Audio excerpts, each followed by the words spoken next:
여러분, 혹시 건강을 위해 영양제 드시고 계십니까? 종합 비타민이나 칼슘제, 오메가3 같은 거요? 아니면 건강식품 매장에서 홍삼이나 프로폴리스 사서 드시고 계시나요? 지금 아주 충격적인 사실을 말씀드려야겠습니다. 서울대학교 병원 신장내과에서 12년간 6만 5천 명을 추적 연구한 결과가 있습니다. 60세 이후 건강을 위해 먹는 영양제와 건강식품이 오히려 콩팥을 망가뜨리고 있었습니다. 10명 중 4명이 본인도 모르게 콩팥에 독을 먹이고 있었던 것입니다. 더 무서운 건 이분들 대부분이 건강해지려고 자식들에게 짐이 되지 않으려고 열심히 챙겨 드셨다는 것입니다. 그 마음이 오히려 콩팥을 해치고 있었습니다. 저는 32년간 신장내과를 전문으로 진료해온 이승현 박사입니다. 오늘 이 영상 하나가 여러분의 콩팥을 지키고 불필요한 돈 낭비를 막아줄 수 있습니다. 잠깐, 지금 여러분 상태를 한번 점검해 보시겠습니까? 첫째, 현재 종합 비타민이나 영양제를 매일 드시고 계신가요? 둘째, 건강식품 매장이나 홈쇼핑에서 산 건강식품을 드시고 계신가요? 셋째, 주변에서 좋다고 해서 검증 없이 시작한 보충제가 있으신가요? 넷째, 영양제를 3종류 이상 동시에 드시고 계신가요? 다섯째, 영양제 드신 후 소변색이 진해지거나 거품이 늘었나요? 이 5가지 중에 2가지 이상 해당되신다면 지금 여러분의 콩팥은 조용히 과부하에 걸려 있을 수 있습니다. 하지만 걱정 마세요. 오늘 이 영상을 끝까지 보시면 어떤 건강식품이 콩팥에 독이 되는지, 어떻게 바꿔야 하는지 정확히 알게 되실 겁니다. 오늘 말씀드릴 내용은 이렇습니다. 첫째, 60세 이후 콩팥이 왜 건강식품에 취약해지는지 정확한 원리. 둘째, 절대 피해야 할 콩팥에 독이 되는 건강식품 3가지와 그 이유. 셋째, 영양제에 숨겨진 위험, 특히 주의해야 할 성분들. 넷째, 같은 성분도 이렇게 먹으면 안전해지는 섭취법의 비밀. 다섯째, 콩팥을 오히려 살리는 안전한 건강식품 5가지. 여섯째, 영양제 섭취 황금 원칙 5가지. 일곱째, 약을 드시는 분들이 반드시 알아야 할 위험한 조합. 마지막으로 건강식품 하나만 바꾸고 콩팥 수치가 좋아진 실제 사례까지 말씀드리겠습니다. 끝까지 조용히 함께 들어주세요. 이 영상 하나가 여러분의 건강과 지갑을 동시에 지켜줄 것입니다. 자, 먼저 왜 60세 이후에는 건강식품 섭취가 완전히 달라져야 하는지 그 원리부터 정확히 설명드리겠습니다. 이 원리를 이해하시면 앞으로 평생 콩팥을 지키면서 건강식품을 드실 수 있습니다. 여러분, 공장을 한번 떠올려 보세요. 아주 오래된 공장입니다. 새 공장일 때는 어떤 원료가 들어와도 척척 처리합니다. 불순물도 잘 걸러내고 좋은 제품만 만들어냅니다. 하지만 40년, 50년, 60년이 지나면 어떻게 될까요? 기계는 닳고 필터는 막히고 처리 능력은 떨어집니다. 같은 양의 원료를 넣어도 예전처럼 처리하지 못합니다. 콩팥이 바로 그런 공장입니다. 우리 몸에 들어오는 모든 것을 처리하는 화학 공장인 셈입니다. 콩팥은 하루에 180리터의 혈액을 걸러냅니다. 그 과정에서 영양소는 재흡수하고 노폐물과 독소는 소변으로 배출합니다. 이 일을 24시간 쉬지 않고 60년 넘게 해왔습니다. 서울아산병원 신장내과 연구에 따르면 40세 이후부터 콩팥의 여과 기능은 매년 약 1%씩 감소합니다. 60세가 되면 이미 20%가 떨어지고 70세가 되면 30%가 떨어진 상태입니다. 문제는 건강식품도 콩팥이 처리해야 한다는 것입니다. 많은 분들이 이렇게 생각하십니다. 영양제는 몸에 좋은 거니까 많이 먹어도 괜찮겠지. 건강식품은 자연에서 온 거니까 부작용이 없겠지. 하지만 이것은 아주 위험한 착각입니다. 영양제든 건강식품이든 우리 몸에 들어오면 콩팥이 처리해야 합니다. 특히 수용성 비타민과 미네랄은 콩팥을 통해 배출됩니다.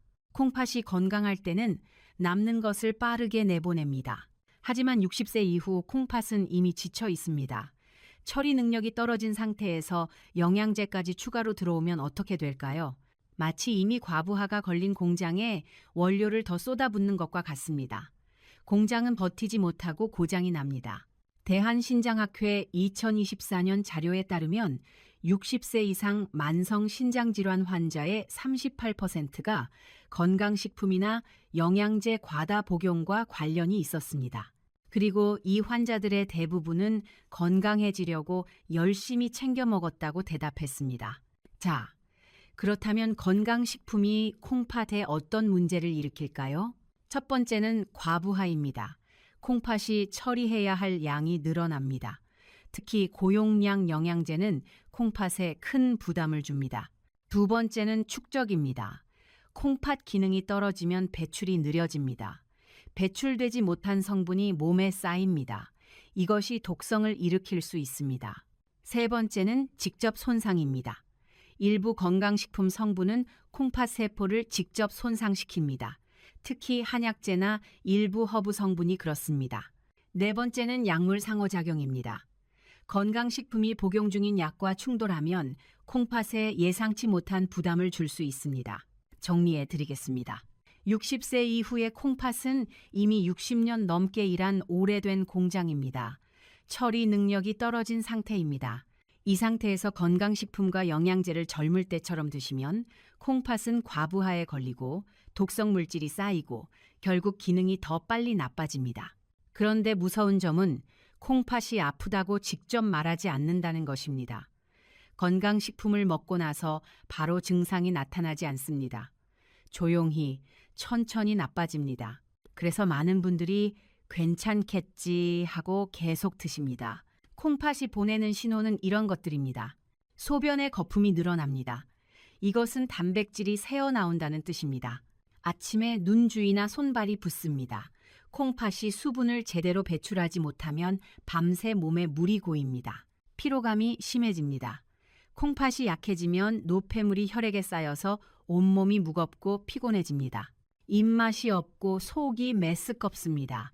독소가 위장을 자극합니다. 피부가 가렵습니다. 인과 칼슘의 균형이 깨지면 피부에 가려움증이 생깁니다. 많은 분들이 이런 증상을 나이 탓으로 돌리십니다. 피곤한 건 나이 들어서 그렇지, 붓는 건 잠을 못 자서 그래. 하지만 이 증상들이 영양제 때문일 수 있다는 걸 아시는 분은 거의 없습니다. 지금까지 콩팥이 왜 건강식품에 취약해지는지 설명드렸습니다. 60년 넘게 일한 콩팥은 이미 지쳐 있습니다. 이 상태에서 무엇을 먹느냐가 콩팥의 운명을 결정합니다.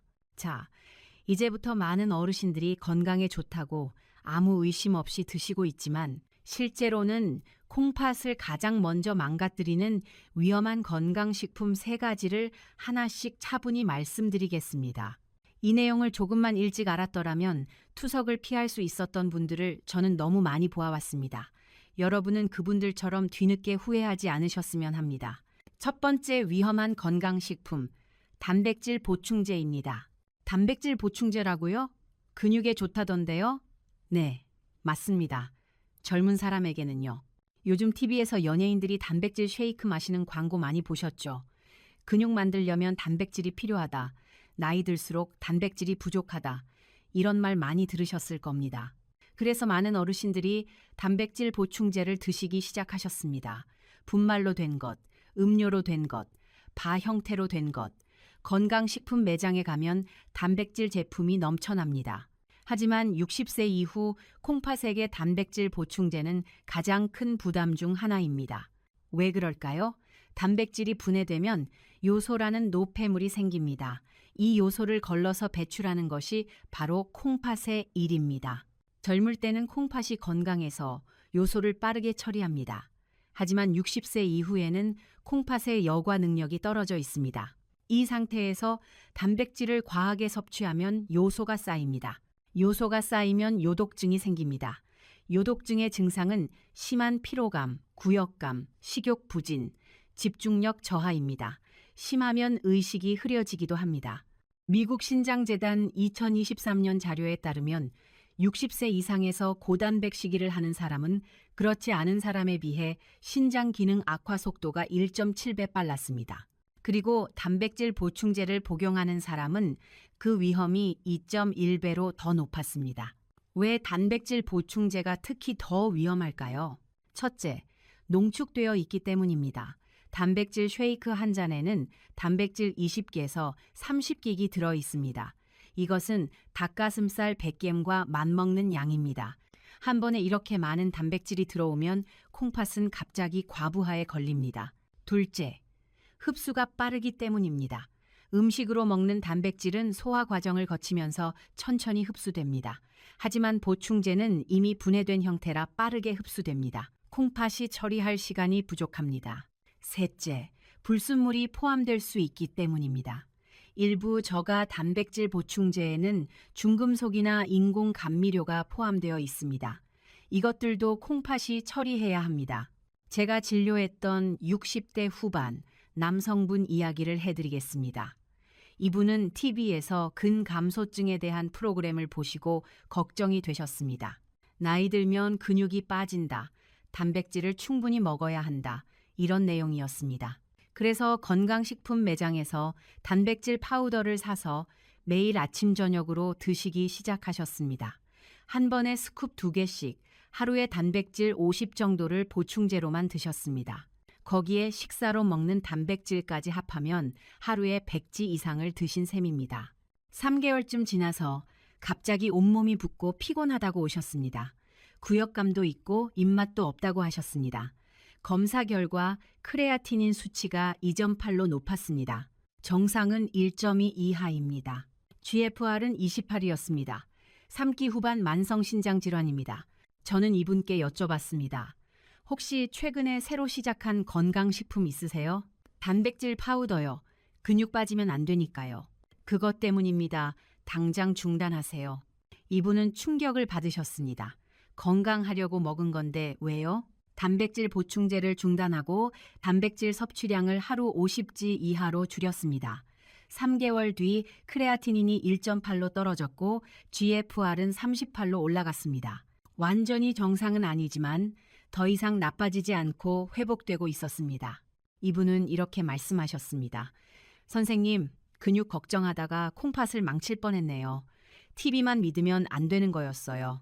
첫 번째 정리입니다. 단백질 보충제는 콩팥에 가장 큰 부담을 줍니다. 단백질이 분해되면 요소가 생기고 이것을 콩팥이 처리해야 합니다. 60세 이후에는 콩팥의 처리 능력이 떨어져 있어서 요소가 쌓입니다. 단백질은 보충제가 아니라 음식으로 하루 체중 1kg당 0.8지 이하로 드세요. 70kg면 56기 이하입니다. 두 번째 위험한 건강식품, 종합 비타민과 고용량 비타민입니다. 종합 비타민이요? 가장 기본적인 영양제 아닌가요? 네, 맞습니다. 그래서 거의 모든 분들이 드시고 계십니다. 문제는 종합 비타민 안에 들어있는 성분들입니다. 특히 60세 이후 콩팥에 위험한 성분들이 있습니다. 첫째, 비타민 A입니다. 비타민 A는 지용성 비타민입니다. 수용성 비타민은 남으면 소변으로 배출되지만 지용성 비타민은 몸에 축적됩니다. 콩팥 기능이 떨어지면 비타민 A가 더 많이 쌓입니다. 과다 축적되면 간 손상, 뼈 약화, 심지어 콩팥 손상까지 일으킬 수 있습니다. 둘째, 비타민 C입니다. 비타민 C는 수용성이라 안전하다고 생각하시죠. 하지만 고용량 비타민 C는 콩팥에 직접적인 해를 줄 수 있습니다. 비타민 C가 분해되면 옥살산이 생깁니다. 옥살산은 칼슘과 결합해서 신장 결석을 만듭니다. 미국 클리블랜드 클리닉 2022년 연구에 따르면 하루 1영맴지 이상의 비타민 C를 복용하는 사람은 신장 결석 위험이 2배 증가했습니다. 셋째, 칼슘입니다. 뼈 건강을 위해 칼슘제를 드시는 분들이 많습니다. 하지만 과다한 칼슘은 혈관에 침착되어 동맥경화를 일으키고 콩팥의 결석을 만듭니다. 특히 비타민 D 없이 칼슘만 단독으로 드시면 더 위험합니다. 넷째, 인입니다. 종합 비타민에는 인산염 형태로 인이 들어있는 경우가 많습니다. 콩팥이 약해지면 인 배출이 어려워집니다. 인이 쌓이면 뼈에서 칼슘이 빠져나가고 혈관이 딱딱해지고 심장 질환 위험이 높아집니다. 대한신장학회에서는 GFR 60 미만인 분에게 인섭취를 하루 800ml 이하로 제한하도록 권고하고 있습니다. 제가 진료했던 70대 초반 여성분 이야기입니다. 이분은 건강을 위해 종합 비타민, 비타민 C1, 영맴지, 칼슘제, 비타민 D를 매일 드시고 계셨습니다. 자식들이 사다 준 거라 꼬박꼬박 챙겨 드셨습니다. 1년쯤 지나서 옆구리가 뻐근하고 소변을 볼 때 불편하다고 오셨습니다. 검사 결과 양쪽 콩팥에 결석이 발견되었습니다. 크기는 작았지만 여러 개가 있었습니다. 그리고 콩팥 기능도 GFR 52로 떨어져 있었습니다. 저는 이분이 드시는 영양제 목록을 확인했습니다. 비타민 C1, 영맴지 눈에 들어왔습니다. 그리고 칼슘제도요. 할머니, 비타민 C와 칼슘제 당분간 중단하세요. 결석의 원인일 수 있습니다.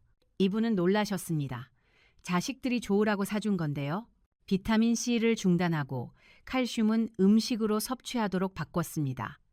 6개월 뒤 결석 크기가 줄어들었고 새로운 결석은 생기지 않았습니다. 콩팥 기능도 더 이상 나빠지지 않았습니다. 이분은 이렇게 말씀하셨습니다. 선생님, 비타민이 이렇게 무서운 줄 몰랐어요. 앞으로는 꼭 확인하고 먹을게요. 두 번째 정리입니다. 종합 비타민과 고용량 비타민은 콩팥에 부담을 줍니다. 특히 비타민 A는 축적되고 비타민 C는 결석을 만들고 칼슘과 E는 콩팥을 손상시킵니다. 60세 이후에는 종합 비타민 대신 꼭 필요한 성분만 저용량으로 드세요.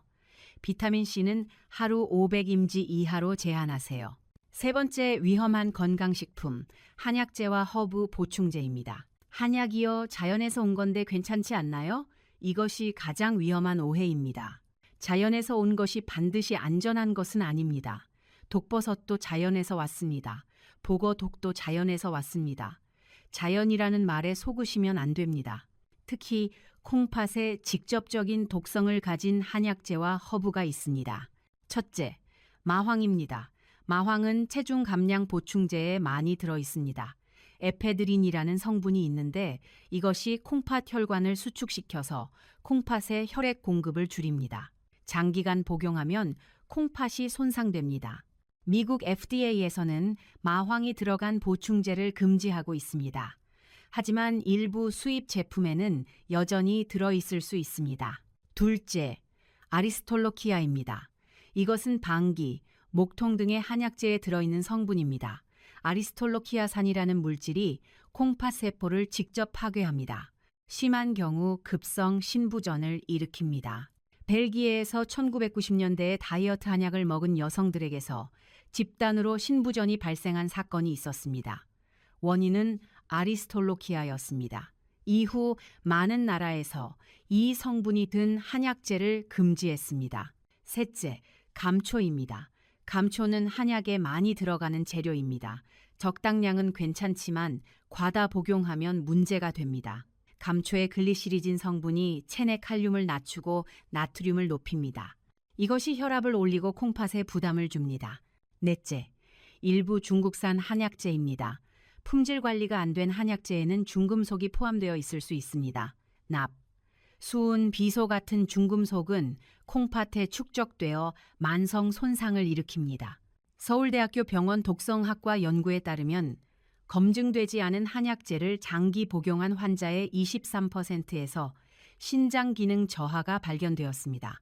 제가 진료했던 60대 중반 여성분 이야기입니다. 이분은 갱년기 증상 때문에 지인 소개로 한약방에서 한약을 지어 드셨습니다. 열이 오르고 땀이 나는 증상이 좋아졌다고 하셨습니다. 6개월 정도 꾸준히 드셨습니다. 그런데 점점 얼굴이 붓고 소변량이 줄었습니다. 피곤함도 심해졌습니다. 병원에 오셔서 검사했더니 GFR이 25였습니다. 사기 만성 신장 질환입니다. 저는 한약 성분을 확인해 봐야 한다고 말씀드렸습니다. 성분 분석 결과 아리스톨로키아산이 검출되었습니다. 콩팥을 직접 손상시키는 성분이었습니다. 이분은 한약을 즉시 중단하셨습니다. 하지만 이미 손상된 콩팥은 완전히 회복되지 않았습니다. 지금은 GFR 35 정도로 유지되고 있지만 평생 관리가 필요합니다. 이분은 눈물을 흘리며 말씀하셨습니다. 선생님, 자연에서 온 거니까 괜찮을 줄 알았어요.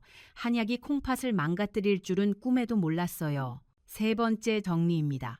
한약재와 허브 보충제는 콩팥에 직접적인 독성을 가진 것이 있습니다. 마황은 콩팥 혈관을 손상시키고 아리스톨로키아는 콩팥 세포를 파괴합니다. 감초 과다 복용은 혈압을 높이고 품질 관리 안 된 한약재에는 중금속이 있을 수 있습니다. 반드시 검증된 곳에서 전문가 상담 후에만 드세요. 출처가 불분명한 한약재는 절대 드시지 마세요. 여러분, 지금까지 60세 이후 절대 피해야 할 건강식품 3가지를 말씀드렸습니다.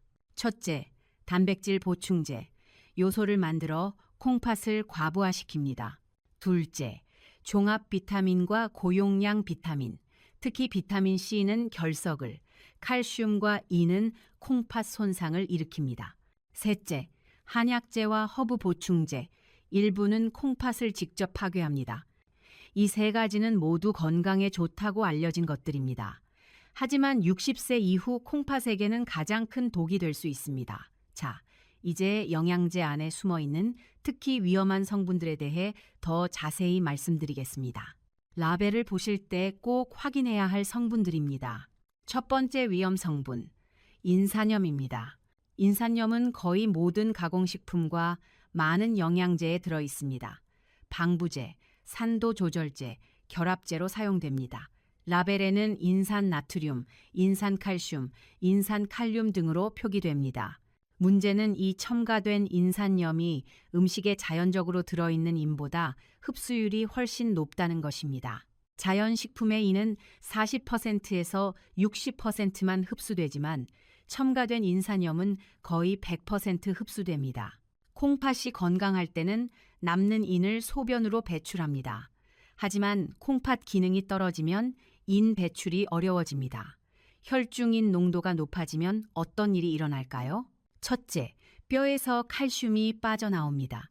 인이 높으면 몸은 균형을 맞추려고 뼈에서 칼슘을 끌어옵니다. 골다공증이 빨라집니다. 둘째, 혈관이 석회화됩니다. 빠져나온 칼슘이 혈관 벽에 쌓입니다. 혈관이 딱딱해지고 동맥경화가 진행됩니다. 셋째, 심장질환 위험이 높아집니다. 혈관 석회화는 심근경색, 뇌졸중 위험을 크게 높입니다. 대한신장학회 자료에 따르면 혈중인 농도가 1mg/dl 높아질 때마다 사망 위험이 18% 증가합니다. 영양제 라벨에서 인산이라는 글자가 보이면 주의하세요. 특히 GFR이 60 미만인 분은 인산염이 들어간 제품을 피하시는 것이 좋습니다. 두 번째 위험 성분, 칼륨입니다. 칼륨은 심장과 근육 기능에 필수적인 미네랄입니다. 그래서 종합 비타민이나 전해질 보충제에 많이 들어 있습니다. 하지만 콩팥이 약해지면 칼륨 배출이 어려워집니다. 혈중 칼륨이 높아지면 심장 박동이 불규칙해집니다. 심한 경우 심장이 멈출 수도 있습니다. 앞서 채소 영상에서 말씀드렸듯이 칼륨은 마치 전기 회로의 전압과 같습니다.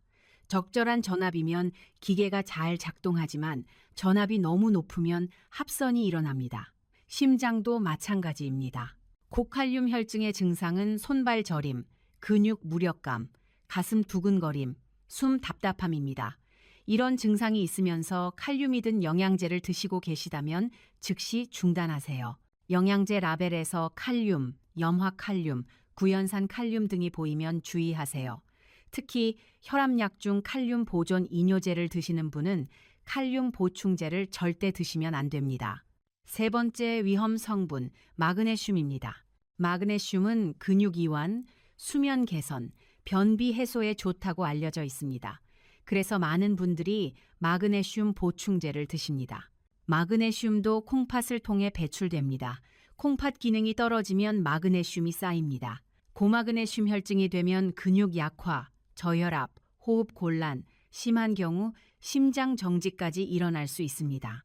특히 변비약으로 마그네슘 제제를 장기간 드시는 어르신들이 위험합니다.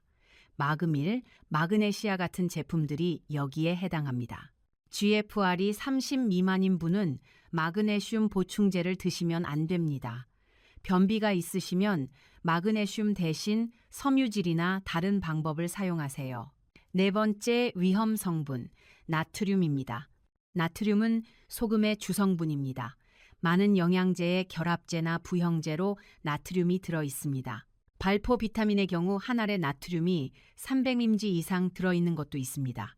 나트륨은 혈압을 높이고 몸의 수분을 잡아둡니다. 콩팥이 약한 분에게는 부기와 혈압 상승을 일으킵니다. 그리고 높아진 혈압은 다시 콩팥을 손상시킵니다.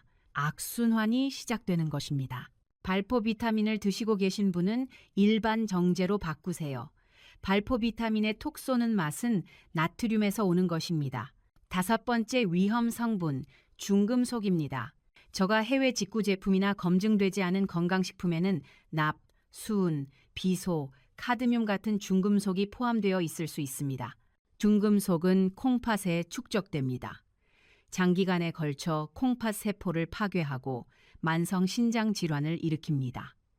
특히 카드뮴은 콩팥에 특히 독성이 강합니다. 2021년 한국소비자원 조사에 따르면 해외 직구 건강식품 중 12%에서 기준치를 초과하는 중금속이 검출되었습니다. 건강식품은 반드시 식약처 인증을 받은 제품을 구입하세요. 해외 직구 제품, 출처가 불분명한 제품은 피하세요. 여러분, 지금까지 영양제에 숨어있는 위험 성분 5가지를 말씀드렸습니다. 첫째, 인산염, 혈관을 딱딱하게 만듭니다. 둘째, 칼륨, 심장 박동을 불규칙하게 만듭니다. 셋째, 마그네슘, 과다하면 호흡과 심장에 문제를 일으킵니다. 넷째, 나트륨, 혈압을 높이고 부기를 일으킵니다. 다섯째, 중금속, 콩팥에 축적되어 만성 손상을 일으킵니다. 영양제를 사실 때 라벨을 꼭 확인하세요. 이 성분들이 들어있다면 다시 한번 생각해 보세요. 그렇다면 건강식품을 완전히 끊어야 할까요? 아닙니다. 절대 그렇지 않습니다. 다행히도 콩팥에 부담을 주지 않으면서 건강을 지킬 수 있는 안전한 건강식품들이 있습니다. 지금부터 60세 이후에도 안심하고 드실 수 있는 건강식품 5가지를 말씀드리겠습니다. 첫 번째, 안전한 건강식품, 프로바이오틱스입니다. 프로바이오틱스는 유산균, 장내 유익균을 말합니다. 장 건강에 좋다고 많이 알려져 있죠. 그런데 프로바이오틱스가 콩팥에도 좋다는 사실을 아시나요? 최근 연구에서 장과 콩팥이 서로 밀접하게 연결되어 있다는 것이 밝혀졌습니다. 이것을 장신장축이라고 부릅니다. 장내 세균이 건강하면 독소 생성이 줄어듭니다. 콩팥이 처리해야 할 노폐물이 줄어드는 것입니다. 반대로 장내 세균이 나쁘면 독소가 많이 생기고 콩팥 부담이 늘어납니다. 서울대학교 병원 2023년 연구에 따르면 프로바이오틱스를 꾸준히 복용한 만성 신장 질환 환자에서 요독물질인 인돌과 피크레졸 수치가 23% 감소했습니다. 프로바이오틱스는 콩팥을 통해 배출되지 않습니다. 장에서 작용하고 대변으로 배출됩니다. 그래서 콩팥에 부담을 주지 않습니다. 다만 제품을 고르실 때 주의하세요. 일부 프로바이오틱스 제품에는 프리바이오틱스나 첨가물이 많이 들어 있습니다. 인산염이나 칼륨이 첨가된 제품은 피하세요. 순수한 유산균 제품을 선택하세요. 제가 진료하는 많은 어르신들께 프로바이오틱스를 추천해 드립니다. 변비 개선, 면역력 향상, 그리고 콩팥 부담 감소까지 일석삼조입니다. 첫 번째 정리입니다. 프로바이오틱스는 콩팥에 안전합니다. 장신장축을 통해 오히려 콩팥을 도와줍니다. 콩팥으로 배출되지 않아 부담이 없습니다. 순수한 유산균 제품을 선택하세요. 두 번째 안전한 건강식품, 오메가3입니다. 오메가3는 생선 기름에서 추출한 불포화 지방산입니다. 심장과 혈관 건강에 좋다고 알려져 있죠. 오메가3는 콩팥에도 여러 가지 이점이 있습니다. 첫째, 항염증 작용을 합니다. 만성 신장 질환의 핵심 기전 중 하나가 염증입니다. 오메가3가 이 염증을 줄여줍니다. 둘째, 혈압을 낮추는데 도움을 줍니다. 고혈압은 콩팥 손상의 주요 원인입니다. 혈압이 안정되면 콩팥 부담이 줄어듭니다. 셋째, 중성 지방을 낮춰줍니다. 고지혈증도 콩팥에 악영향을 미칩니다. 오메가3가 이를 개선합니다. 대한신장학회 권고에 따르면 오메가3는 만성 신장 질환 환자에게도 안전하게 사용할 수 있습니다. 다만 고용량은 피하세요. 하루 1 영맴쥐에서 2 영맴쥐 정도면 충분합니다. 그리고 혈액응고제를 드시는 분은 주치의와 상담 후 드세요. 오메가3가 출혈 위험을 약간 높일 수 있습니다. 제품을 고르실 때는 중금속 검사를 거친 제품을 선택하세요. 저가 제품에는 수은이 포함되어 있을 수 있습니다. 두 번째 정리입니다. 오메가3는 콩팥에 안전하고 오히려 도움이 됩니다. 항염증, 혈압 조절, 중성지방 감소 효과가 있습니다. 하루 1 영맴쥐에서 2 영맴쥐 적당합니다. 중금속 검사를 거친 제품을 선택하세요. 세 번째, 안전한 건강식품 비타민 D입니다. 비타민 D는 뼈 건강에 필수적인 비타민입니다. 그런데 한국인의 90% 이상이 비타민 D 부족 상태라고 합니다. 특히 실내 생활이 많은 어르신들에게 더 부족합니다. 비타민 D는 콩팥 건강과도 밀접한 관련이 있습니다. 첫째, 비타민 D 부족은 만성 신장 질환의 진행을 가속화합니다. 충분한 비타민 D는 콩팥 보호 효과가 있습니다. 둘째, 비타민 D는 칼슘과 인의 균형을 조절합니다. 콩팥이 약해지면 이 균형이 깨지기 쉬운데 비타민 D가 이를 안정시켜줍니다. 셋째, 비타민 D는 면역 기능을 조절하고 염증을 줄여줍니다. 대한골대사학회 권고에 따르면 60세 이상은 하루 800IU에서 1령 IU의 비타민 D를 섭취하는 것이 좋습니다. 다만 너무 고용량은 피하세요. 하루 4,0IU를 초과하면 칼슘이 너무 많이 흡수되어 문제가 될 수 있습니다. 그리고 반드시 혈중 비타민 D 농도를 검사하고 부족한 경우에만 보충하세요. 비타민 D를 드실 때는 칼슘과 함께 드시는 것이 좋습니다. 하지만 칼슘은 보충제가 아니라 음식으로 섭취하시는 것이 안전합니다.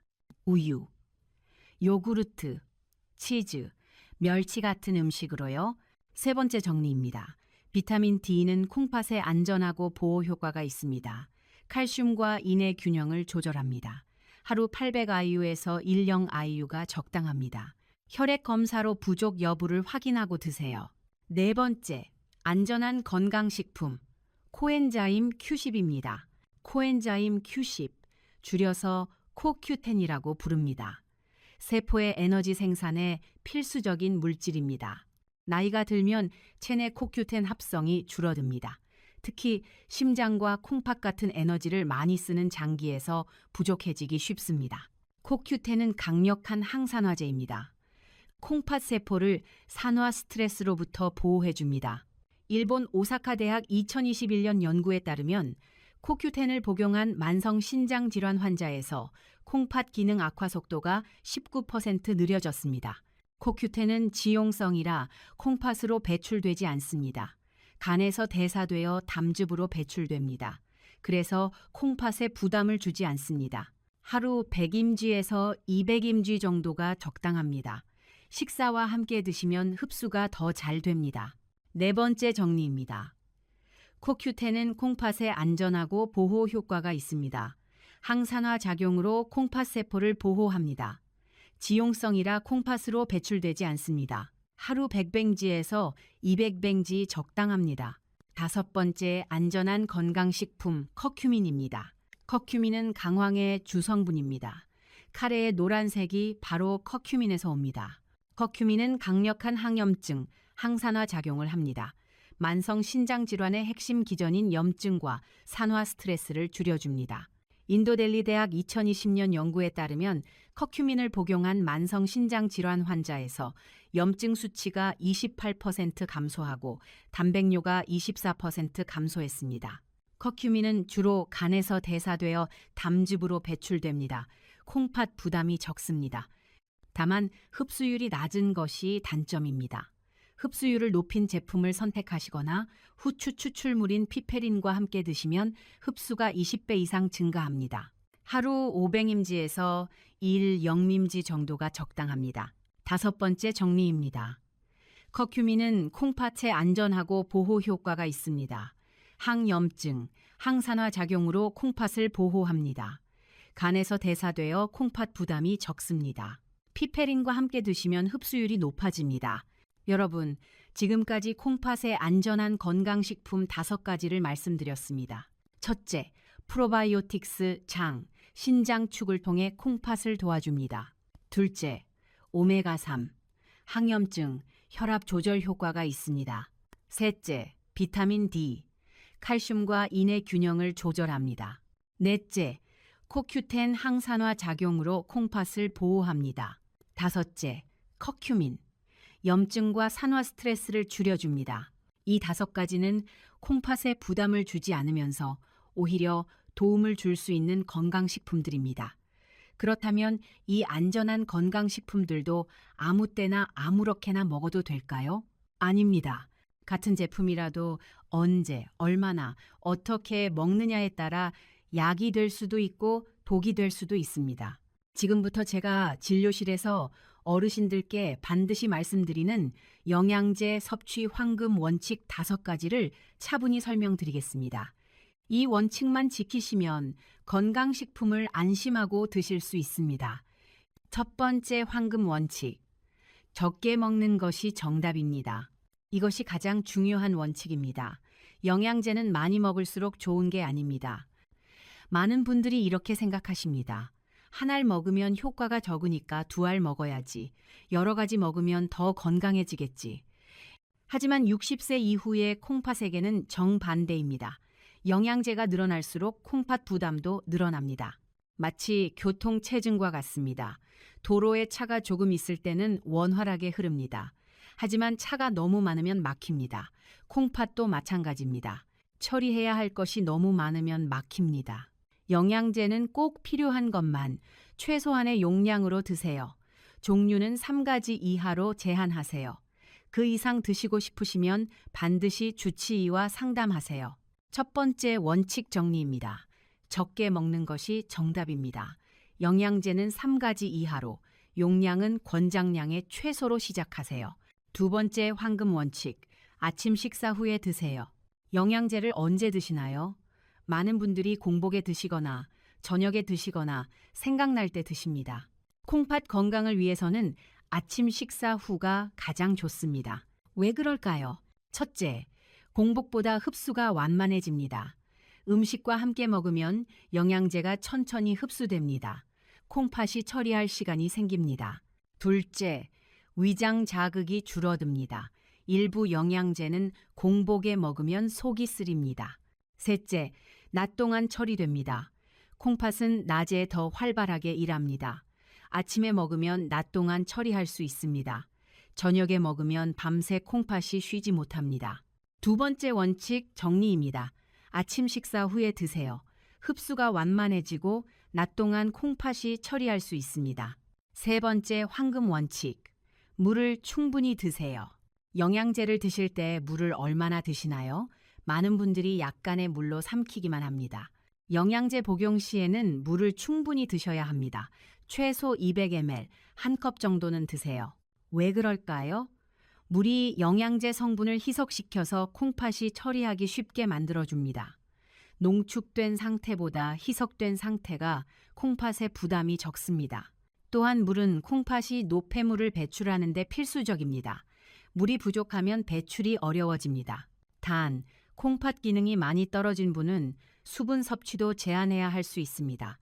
GFR이 30 미만인 분은 반드시 주치의와 상담 후 수분 섭취량을 정하세요. 세 번째 원칙 정리입니다. 물을 충분히 드세요. 최소 200ml와 함께 영양제를 드세요. 콩팥이 처리하기 쉬워집니다. 네 번째 황금 원칙, 라벨을 꼭 확인하세요. 영양제를 사실 때 성분표를 확인하시나요? 많은 분들이 광고만 보고 지인 추천만 믿고 구입하십니다. 하지만 같은 이름의 제품이라도 성분은 천차만별입니다. 콩팥에 해로운 성분이 들어있을 수 있습니다. 라벨에서 꼭 확인해야 할 것들입니다. 첫째, 인산이라는 글자가 있는지 확인하세요. 인산 나트륨, 인산 칼슘, 인산 칼륨 등이요. 있으면 피하세요. 둘째, 칼륨 함량을 확인하세요. 칼륨이 많이 들어있으면 주의하세요. 셋째, 나트륨 함량을 확인하세요. 특히 발포 비타민은 나트륨이 많습니다. 넷째, 식약처 인증 마크를 확인하세요. 건강기능식품 마크가 있는 제품만 드세요. 네 번째 원칙 정리입니다. 라벨을 꼭 확인하세요. 인산염, 칼륨, 나트륨 함량을 확인하고 식약처 인증 제품만 드세요. 다섯 번째 황금 원칙. 정기적으로 검사를 받으세요. 영양제를 드시고 계시다면 정기적으로 콩팥 기능 검사를 받으셔야 합니다. 콩팥은 아프다고 말하지 않습니다.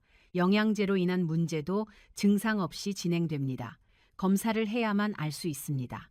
60세 이상이시고 영양제를 드시고 계시다면 6개월에 한 번은 기본적인 신장 기능 검사를 받으세요. 크레아티닌, GFR, 칼륨, 인, 칼슘 수치를 확인하세요. 만약 수치에 변화가 있다면 영양제 복용을 재검토하세요. 어떤 성분이 문제인지 주치의와 상담하세요. 다섯 번째 원칙 정리입니다. 정기적으로 검사를 받으세요. 6개월에 한 번은 신장 기능 검사를, 수치 변화가 있으면 영양제 복용을 재검토하세요. 여러분, 지금까지 황금 원칙 5가지를 말씀드렸습니다. 첫째, 적게 먹는 것이 정답입니다. 둘째, 아침 식사 후에 드세요. 셋째, 물을 충분히 드세요. 넷째, 라벨을 꼭 확인하세요. 다섯째, 정기적으로 검사를 받으세요. 이 원칙들은 어렵지 않습니다. 단지 습관을 조금 바꾸는 것뿐입니다. 하지만 이 작은 변화만으로도 콩팥은 훨씬 안전해질 수 있습니다. 이제 이 황금 원칙보다도 더 중요한 내용을 말씀드리겠습니다. 특히 약을 드시고 계신 분들은 반드시 알아야 하는 위험한 조합입니다. 건강식품과 약이 만나면 예상치 못한 문제가 생길 수 있습니다. 첫 번째 위험한 조합, 혈압약과 칼륨 보충제입니다. ACE 억제제, ARB 계열 혈압약을 드시는 분이 많습니다. 이 약들은 콩팥을 보호하는 효과가 있어서 널리 처방됩니다. 하지만 이 약들은 칼륨 수치를 높이는 부작용이 있습니다. 이 상태에서 칼륨 보충제나 칼륨이 든 종합 비타민을 드시면 고칼륨 혈증 위험이 크게 높아집니다. 고칼륨 혈증은 심장 부정맥을 일으키고 심한 경우 심장 정지로 이어질 수 있습니다. 혈압약을 드시는 분은 칼륨 보충제를 절대 드시면 안 됩니다. 영양제 라벨에서 칼륨을 확인하세요. 첫 번째, 조합 정리입니다. 혈압약 드시는 분은 칼륨 보충제 금지입니다. 고칼륨 혈증으로 심장에 위험합니다. 두 번째 위험한 조합, 혈액응고제와 오메가3, 은행잎 추출물입니다. 와파린, 아스피린 같은 혈액응고제를 드시는 분이 많습니다. 혈전을 예방하기 위해서요. 그런데 오메가3와 은행잎 추출물도 혈액을 묽게 하는 작용이 있습니다. 이것들을 함께 드시면 출혈 위험이 높아집니다. 특히 콩팥이 약한 분은 출혈이 생기면 회복이 더 어렵습니다. 그리고 출혈로 인한 빈혈이 콩팥 기능을 더 악화시킬 수 있습니다. 혈액응고제를 드시는 분은 오메가3을 드시기 전에 반드시 주치의와 상담하세요. 용량을 조절해야 할 수 있습니다. 은행잎 추출물은 아예 피하시는 것이 좋습니다. 두 번째 조합 정리입니다. 혈액응고제 드시는 분은 오메가3, 은행잎 추출물 주의입니다. 출혈 위험이 높아집니다. 반드시 주치의와 상담하세요. 세 번째 위험한 조합, 당뇨약과 크롬, 알파리포산입니다. 크롬과 알파리포산은 혈당 조절에 좋다고 알려진 성분입니다. 그래서 당뇨 환자분들이 많이 찾으십니다. 하지만 당뇨약과 함께 드시면 혈당이 너무 많이 떨어질 수 있습니다. 저혈당은 어지러움, 식은땀, 심하면 실신까지 일으킵니다. 특히 인슐린이나 설폰 요소제를 드시는 분은 더 위험합니다. 당뇨약을 드시는 분은 크롬이나 알파리포산을 드시기 전에 반드시 주치의와 상담하세요. 혈당을 더 자주 체크해야 할 수 있습니다. 세 번째 조합 정리입니다. 당뇨약 드시는 분은 크롬, 알파리포산 주의입니다. 저혈당 위험이 있습니다. 반드시 주치의와 상담하세요. 네 번째 위험한 조합, 이뇨제와 마그네슘, 칼슘입니다. 이뇨제는 고혈압이나 부종 치료에 널리 사용됩니다. 이뇨제는 종류에 따라 미네랄 균형에 다른 영향을 줍니다. 티아지드 이뇨제는 칼슘을 올리고 마그네슘을 낮춥니다. 루프 이뇨제는 칼슘과 마그네슘을 모두 낮춥니다. 칼륨 보존 이뇨제는 칼륨을 올립니다. 이런 상태에서 마그네슘이나 칼슘 보충제를 드시면 균형이 깨질 수 있습니다. 고칼슘 혈증은 콩팥 결석, 변비, 심하면 의식 저하를 일으킵니다. 이뇨제를 드시는 분은 미네랄 보충제를 드시기 전에 반드시 혈액 검사를 받으세요. 부족한 것만 보충하세요. 네 번째 조합 정리입니다. 이뇨제 드시는 분은 마그네슘, 칼슘, 보충 전 검사 필수입니다. 이뇨제 종류에 따라 미네랄 균형이 다릅니다. 다섯 번째, 위험한 조합. 진통제와 고용량 비타민C입니다. 나이가 들면 관절 통증, 두통 때문에 진통제를 드시는 분이 많습니다. 특히 이부프로펜, 나프록센 같은 비스테로이드성 소염 진통제가 흔합니다. 이 약들은 콩팥 혈류를 줄여서 콩팥에 부담을 줍니다. 장기간 복용하면 콩팥 손상 위험이 있습니다. 여기에 고용량 비타민C까지 더해지면 어떻게 될까요? 비타민C는 옥살산으로 분해됩니다. 옥살산은 신장 결석을 만듭니다.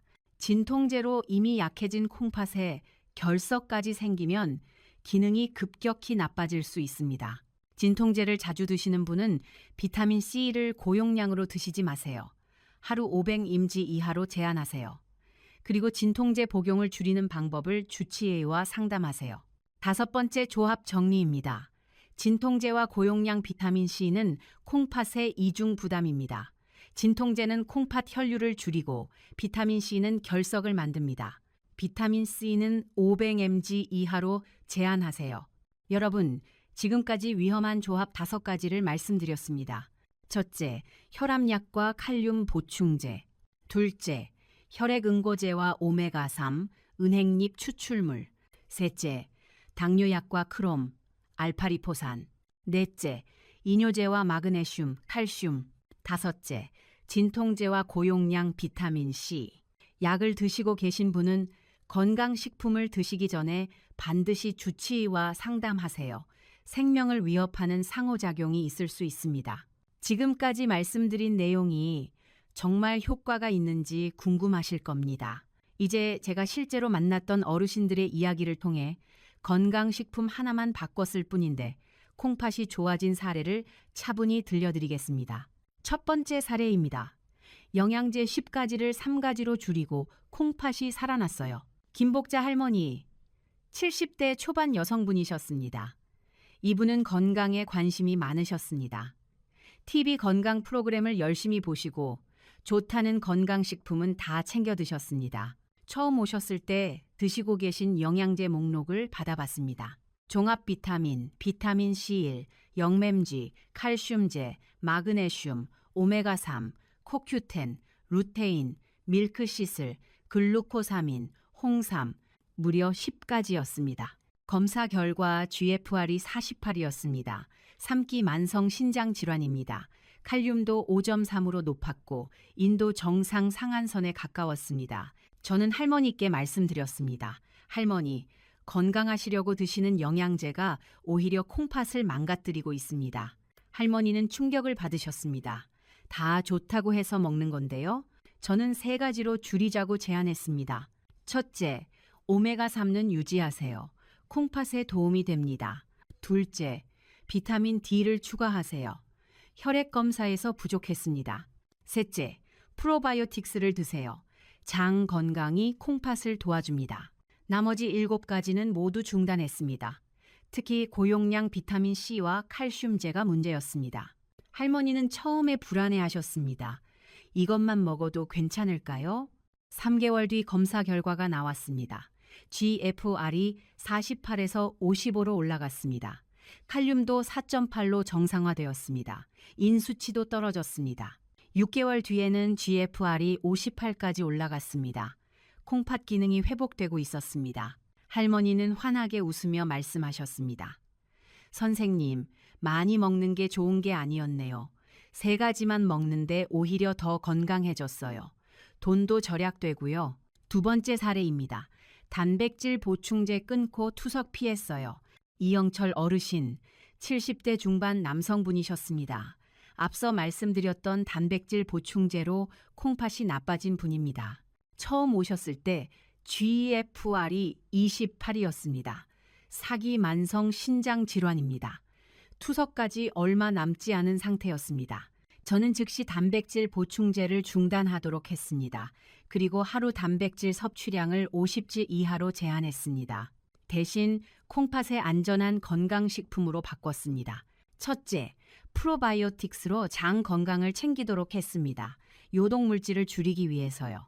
둘째, 코큐텐으로 항산화 보호를 하도록 했습니다. 셋째, 비타민 D를 부족한 만큼만 보충하도록 했습니다. 어르신은 열심히 따라하셨습니다. 근육 걱정보다 콩팥 걱정이 더 크셨습니다. 6개월 뒤 GFR이 38로 올라갔습니다. 10이나 좋아진 것입니다. 투석 예정일이 무기한 연기되었습니다. 1년 뒤에는 GFR이 40위까지 올라갔습니다. 여전히 정상은 아니지만 안정적으로 유지되고 있습니다. 어르신은 눈물을 글썽이며 말씀하셨습니다. 선생님, 단백질 보충제 끊은 것밖에 없는데 투석 안 해도 되게 됐어요. 손주 얼굴 더 오래 볼 수 있게 됐습니다. 감사합니다. 세 번째 사례입니다. 한약 끊고 결석이 사라졌어요. 박순희 할머니, 60대 후반 여성분이셨습니다. 이분은 관절 통증 때문에 지인 소개로 한약을 드셨습니다. 6개월 정도 꾸준히 드셨는데 효과가 있다고 느끼셨습니다. 그런데 갑자기 옆구리 통증이 심하게 왔습니다. 검사 결과 양쪽 콩팥에 결석이 발견되었습니다. 그리고 GFR도 45로 떨어져 있었습니다.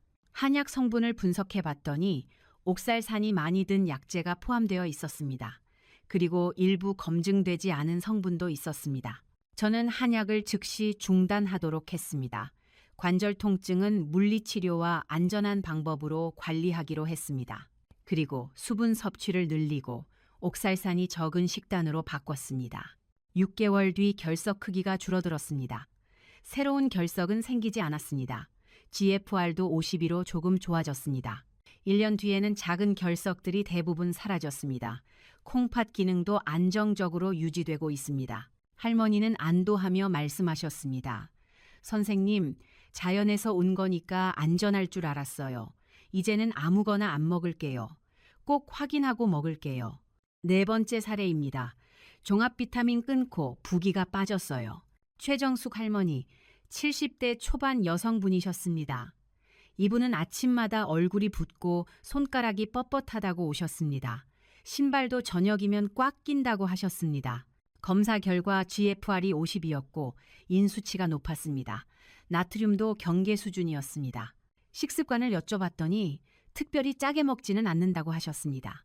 그런데 영양제를 여쭤봤더니 종합 비타민과 발포 비타민 C를 드시고 계셨습니다. 발포 비타민을 확인해 봤더니 한 알의 나트륨이 350mg이나 들어 있었습니다. 종합 비타민에는 인산염이 포함되어 있었습니다. 저는 두 가지를 모두 중단하도록 했습니다. 대신 꼭 필요한 비타민 D만 저용량으로 드시도록 했습니다. 2주 뒤부터 변화가 나타났습니다. 아침에 얼굴 붓기가 줄었습니다. 한 달 뒤에는 손가락도 부드러워지고 신발도 편해졌습니다. 3개월 뒤 인 수치가 정상화되었습니다. 나트륨도 안정되었습니다. 할머니는 기뻐하며 말씀하셨습니다. 선생님, 비타민이 부기의 원인인 줄 몰랐어요. 끊었더니 몸이 이렇게 가벼워질 줄 몰랐어요. 5번째 사례입니다. 건강식품 정리하고 자식에게 짐이 안 되게 됐어요. 김영순 할머니, 70대 후반 여성분이셨습니다. 혼자 사시면서 건강을 챙기려고 건강식품을 많이 드셨습니다. 자식들에게 짐이 되지 않으시려고요. 처음 오셨을 때 드시는 건강식품이 8가지였습니다. 그리고 GFR이 38이었습니다. 이미 사기에 가까운 상태였습니다. 우리 세대 마음 다 압니다. 자식 키우느라 평생 고생하시고 이제 건강이라도 챙기시려고 하시는 거잖아요. 그런데 할머니, 이렇게 드시면 오히려 콩팥이 더 빨리 나빠져서 자식들 걱정을 끼치시게 됩니다. 할머니는 눈물을 글썽이셨습니다. 저는 건강식품을 3가지로 정리해드렸습니다. 프로바이오틱스, 비타민 D, 오메가3, 나머지는 모두 중단했습니다. 할머니는 열심히 따라하셨습니다. 6개월 뒤 GFR이 43으로 올라갔습니다. 더 이상 나빠지지 않고 오히려 좋아지고 있었습니다. 1년 뒤에는 GFR이 46까지 올라갔습니다. 투석 걱정에서 벗어나셨습니다. 할머니는 눈물을 흘리며 말씀하셨습니다. 선생님, 이제 진짜 자식에게 짐이 안 될 수 있게 됐어요. 손주 결혼식까지 건강하게 갈 수 있을 것 같아요. 고맙습니다. 정말 고맙습니다. 여러분, 이 5분의 공통점은 하나입니다. 건강식품을 끄는 게 아니라 콩팥에 안전한 것만 남기고 정리하셨다는 것입니다. 비싼 건강식품을 더 사신 것도 아니고 대단한 치료를 받으신 것도 아닙니다. 단지 무엇을 먹고 무엇을 끊을지를 정리하셨을 뿐입니다. 여러분도 할 수 있습니다. 오늘부터 바로 시작할 수 있습니다. 가 있습니다. 셋째, 비타민 D, 칼슘과 인의 균형을 조절합니다. 넷째, 코큐텐 항산화 작용으로 콩팥을 보호합니다. 다섯째, 커큐민, 염증과 산화 스트레스를 줄여줍니다. 황금 원칙 5가지.